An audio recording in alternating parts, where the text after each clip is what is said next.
지성아, 요즘 너 그 회사 잘 나간다며? 선박 기름 장사가 맨날 똑같지 뭐. 니야말로 요새 곡물 수입해서 큰돈 벌었다던데. 나는 오래됐잖아. 이제 빚을 좀 봐야지. 그래, 이제 우리도 큰돈 한 만져보자. 그래.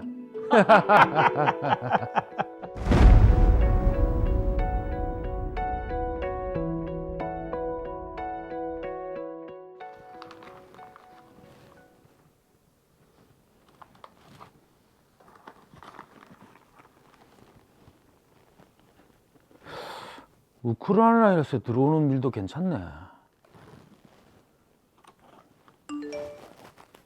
응?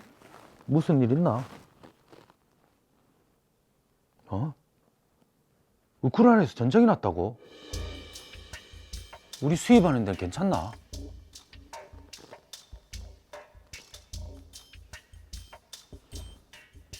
네, 최 사장님. 대표님, 전쟁 났다는데 괜찮습니까? 네, 아직까지는 괜찮습니다. 그런데 여기가 아직 위험한 상황이라서 이번에 보낸 밀수입 대금 조금 빨리 보내줄 수 있겠습니까? 네, 빠른 시간 안에 지급하겠습니다. 그런데 우크라이나 은행이 다 막혔습니다. 폴란드에 우리 동생이 운영하는 회사가 있는데 거기 계좌로 좀 보내주실 수 있을까요? 예? 폴란드로요? 믿을 만한 데니까 사기나 걱정 그런 건 안 하셔도 됩니다.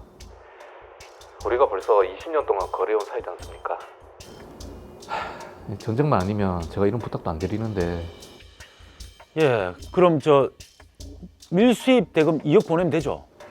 감사합니다, 최 사장님. 제가 폴란드 계좌 바로 보내드리겠습니다. 예, 전장통에 부디 몸 조심하시고요. 네, 감사합니다. 예. 저는 업체 요구대로 폴란드 회사 계좌로 밀수입 대금 2억 원을 송금했습니다. 잠시 벌어질 일이라고 생각했기에 한국은행에 신고는 하지 않았습니다. 그런데 예, 제가 맞습니다. 예. 예? 제가 외국환 거래법을 위반했다고요?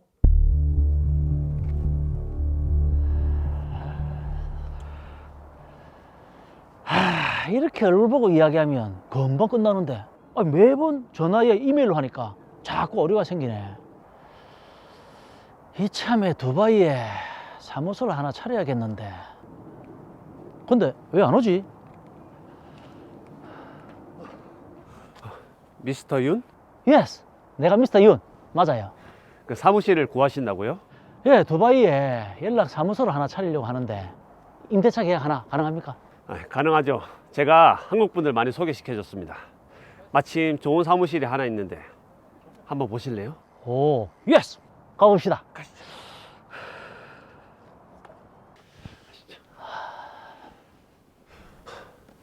여기 어떠세요?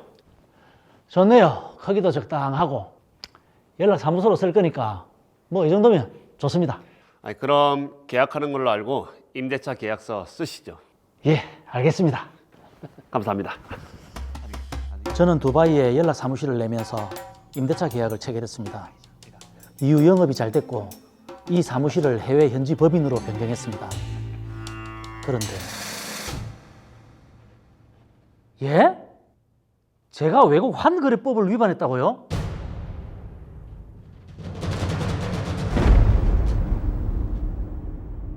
자, 외국환 거래법을 위반한 두 친구의 사연입니다.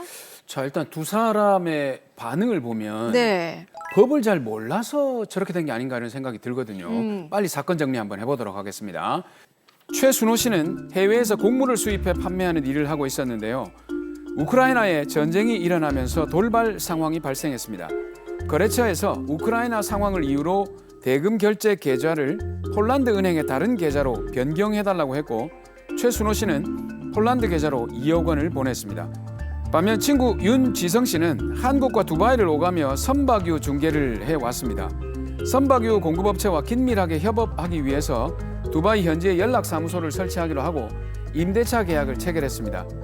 이후 영업이 잘 되자 기존 연락사무소를 해외 현지 법인으로 변경하고 기존 임대차 계약은 새로 설립한 현지 법인으로 승계했는데요. 윤지성 씨 역시 이와 관련한 사항을 따로 신고하지는 않았습니다. 이후 윤지성 씨와 최순호 씨 두 사람 모두 외국환 거래법을 위반했다는 통보를 받고 깜짝 놀란 상황입니다. 자, 외국환 거래법 위반. 이건 저희도 처음 소개를 해드리는 것 같아서 그렇죠. 저조차도 굉장히 좀 생소한데. 너무 어려울 것 같아요. 예, 자 일단 외국환 거래법이라는 게 어떤 건지 좀 알아봐야 될 것 같습니다. 최재한 변호사님, 이게 어떤 건가요? 네, 이제 외국환 거래법은 이제 과거에 외국환 관리법으로 이제 시행이 되던 것이 이제 개정된 건데요. 네.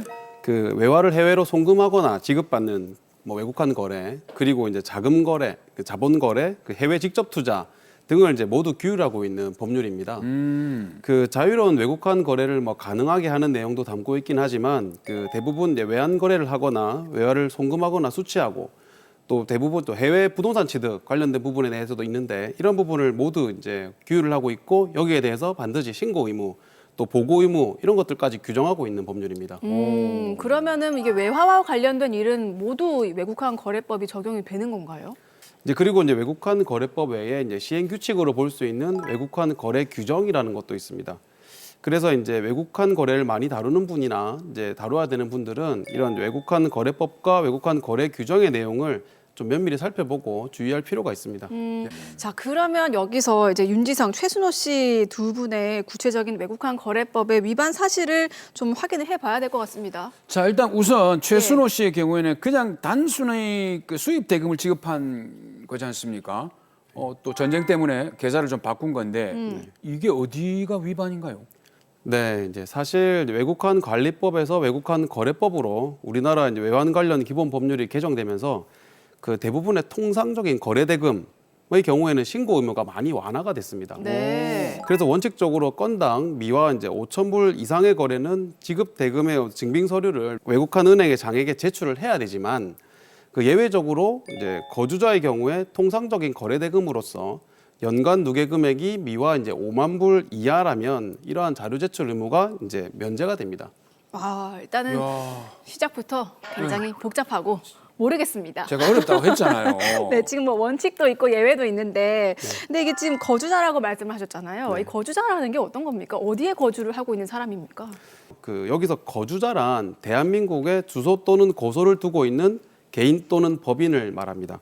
그리고 이제 거주자가 아닌 비거주자라는 표현도 외국환 거래법에 이제 많이 등장을 하는데요. 네. 여기서 비거주자란 거주자가 아닌 개인과 법인을 모두 통칭을 합니다. 그리고 이제 이처럼 이제 외국환 거래법은 대한민국에 거소나 사무소를 두는지 여부에 따라서 거주자 그리고 비거주자를 이제 구분할 뿐 외국인이냐 아니면 이제 한국 사람이냐를 큰 차이를 두지를 않고 있습니다. 네. 그 국적보다는 거주자인지 비거주자인지 뭐 여기를 중요하게 구분하고 있습니다. 자, 그러면 일단 최순호 씨는 지금 통상적인 거래 대금으로 지급을 한 거니까 연간 5만 불 이내인 경우는 특별히 신고 의무가 없는 거고 그 이상이라면 신고 의무가 있다. 이렇게 이해를 하면 되겠네요. 그렇죠. 그런데 여기서는 이제 최순호 씨가 거래 당사자인 우크라이나 업체로 돈을 보낸 게 아니라 그 폴란드에 있는 업체로 이제 보낸 것이 문제가 되는 겁니다. 그 이러한 거래는 외국환 거래법상 제3자 지급이라고 하는데요. 그 외국환 거래법 제16조 제3호에서 이러한 제3자 지급은 반드시 신고해야 되는 내용이라고 규정을 하고 있습니다. 예. 그리고 이제 이러한 신고는 제3자에게 대한 지급이 이루어지기 전에 미리 신고해야 된다라고도 규정하고 있습니다. 그럼 사전에 신고를 해야 된다고 하는데 네. 그 어디에다 신고를 합니까? 112, 119 아닙니까? 네, 이게 우선 이제 금액별로 일단 이제 신고해야 하는 곳이 달라집니다. 그 제3자 지급의 신고와 관련해서는 외국환 거래 규정 제5-10조에서 규정을 하고 있는데요. 먼저 5,000불 이하의 금액을 제3자에게 지급하는 경우에는 별도로 신고 의무가 없습니다. 네. 그런데 이제 5,000불 초과 1만 불 이내의 금액이라면 그 외국환 은행에 신고를 하면 되고요. 그 1만 불을 초과하는 경우에는 한국은행에 신고를 해야 됩니다. 그 구체적인 뭐 신고 방법이나 절차 그리고 필요한 서류 등에 대해서는 이제 한국은행 홈페이지에 자세하게 나와 있으니까 그런 부분을 좀 참고하셔도 되겠습니다. 자, 그러면 지금 최순호 씨 같은 경우에는 1만 불을 초과했기 때문에 한국은행에 신고를 했어야 되는데 신고를 하지 않았거든요. 네. 미리 신고를 안 하면 어떻게 되나요? 네, 만약 이제 신고를 하지 않은 경우에는 외국환 거래법 그리고 이제 외국환 거래 당사자에 관한 제재 규정이라는 것이 있는데 여기에 따라 과태료가 부과될 수 있고요. 예. 그 이와 별도로 이제 만약 이제 25억 이상의 돈을 이제 제3자에게 지급하면서 사전에 신고를 하지 않은 경우라고 하면 외국간 거래법 제29조에 따라서 이제 징역 1년 이하의 징역 또는 1억 이하의 벌금에 처해질 수 있습니다. 자, 그런데 이렇게 최순호 씨처럼 이런 법들을 잘 몰라서 불법 송금을 하는 경우가 일상에서는 꽤 많을 것 같은데요. 특히 해외 인터넷 직구를 하는 과정에서 다량으로 물품을 사는 경우가 있는데 이럴 때 이제 구매 대행 업체를 통해서 물품을 살 때 이런 문제가 발생하기도 합니다. 근데 제가 기사를 언뜻 본 것 같은데 인터넷으로 구매 대행을 할 때는 따로 신고를 하지 않아도 된다 이런 얘기를 들은 것 같거든요. 아닌가요? 네, 사무장님께서 기사 내용을 잘 기억하고 계셨습니다. 그런데 이제 이는 이제 국내 구매 대행 업체를 통해 가지고 이제 돈을 지급하는 경우하고 국내 구매 대행 업체가 이제 해외 판매자에게 외화를 송금하는 경우를 이제 말하는 겁니다. 네. 따라서 이제 만약 해외에 있는 구매 대행 업체에게 외화를 이제 송금을 하고 판매자가 또 이제 달라지는 경우에는 이러한 예외 규정이 적용되지 않기 때문에 주의할 필요가 있습니다.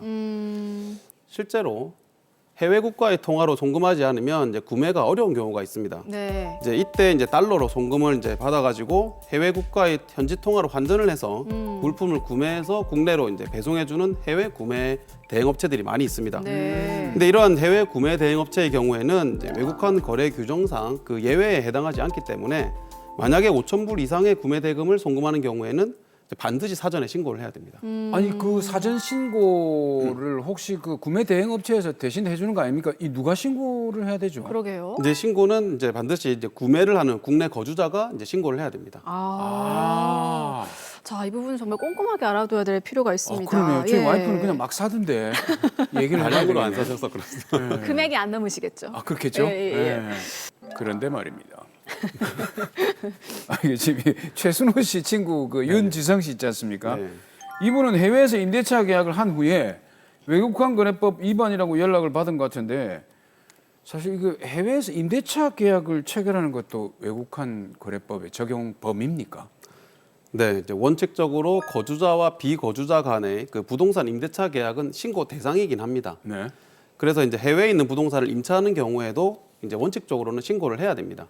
그런데 이제 외국환 거래 규정 제9-39조에 따라서 임대차 보증금이 이제 1만 불 이하거나 아니면 해외 체제자 또는 해외 유학생 이런 사람들이 이제 본인이 거주할 목적으로 이제 부동산을 임차하는 경우에는 그 신고 의무가 면제가 됩니다.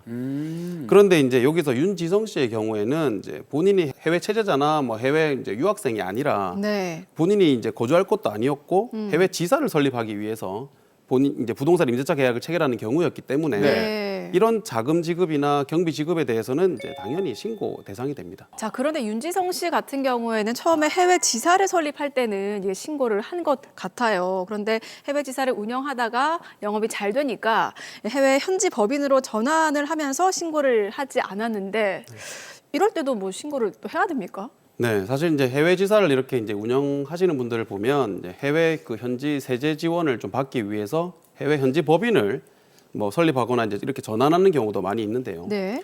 그 이때 이제 해외 지사의 재산으로 신고되었던 이제 부동산 임차권 등의 권리가 그 해외 이제 현지 법인으로 이제 권리가 변경되기도 합니다. 그런데 이때 해외 지사의 재사산으로 이제 신고되었던 자금이 해외 현지 법인으로 이제 변경이 되는 것이기 때문에 당연히 우리나라 외환 당국에도 신고를 해야 합니다. 또한 이제 해외 현지 법인을 설립하는 경우라면 이제 해외 현지 지사는 이제 폐쇄를 하는 거기 때문에 그 자산이 이제 잔여 재산이 어떻게 처리가 되는지 그리고 이제 해외 지사의 재산 목록, 대차 대조표 그리고 재산 처분 명세서 그리고 이제 외환 매각 증명 서류 이런 것들도 다 이제 신고를 하고 제출을 해야 합니다.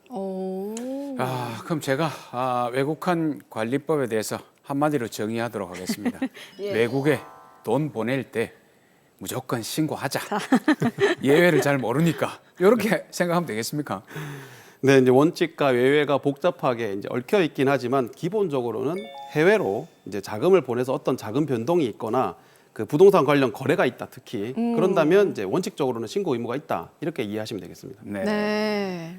자, 오늘 저희가 외국환 거래법과 관련된 너무 많은 얘기가 나왔기 때문에 좀 핵심 내용을 정리를 하고 하면 좋을 것 같습니다. 네. 그 오늘 살펴본 이제 두 사례의 경우에 기본적으로 외국환 거래법 관련된 내용으로 자주 등장하는 내용입니다. 그 우선 거래 당사자 간의 해외 송금이 아니라면 제3자 지급에 해당하기 때문에 원칙적으로 신고 대상이 되고요.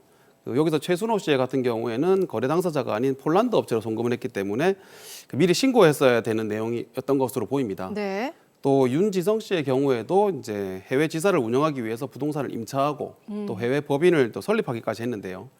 이 역시 해외 지사를 운영하기 위한 자금 송금이나 그리고 부동산 보증금 변동, 뭐 자산 변동 이런 것들은 다 이제 신고를 해야 되는 대상으로 보입니다. 네. 그래서 윤지성 씨의 경우에도 신고 내용을 좀 누락한 게 아닌가라고 생각이 됩니다. 일단 뭐 최순호 윤지성 씨가 어쨌든 법을 위반했습니다. 이제 조사를 앞두고 있는데 네. 뒤처리를 해야 되지 않겠습니까? 네. 조사를 할 때 뭘 좀 주의 깊게 생각을 해야 될 것 같습니까? 네, 이제 보통 외국환 거래법 위반 사건의 경우에는 이제 세관에서 먼저 1차적으로 연락이 옵니다. 이제 그런 다음에 이제 검찰 조사로 이어지게 되는데요. 네. 이제 문제는 이제 보통 세관에서 이제 조사받으러 오라 하고 이렇게 연락을 받으면 조금 쉽고 편하게 생각을 합니다. 심각하게 생각을 안 하시거든요. 맞아요. 네. 그런데 이제 이 세관에서의 조사 내용도 결국은 이제 수사 과정에서 중요한 증거가 되고 또 근거가 되기 때문에 또 만약 세관에서 연락이 오거나 또 이제 외국환 거래법 위반 혐의로 이제 조사를 받게 되는 경우라고 한다면 반드시 좀 법률 전문가의 상담을 받으실 필요가 있겠다라고 말씀드리고 싶습니다.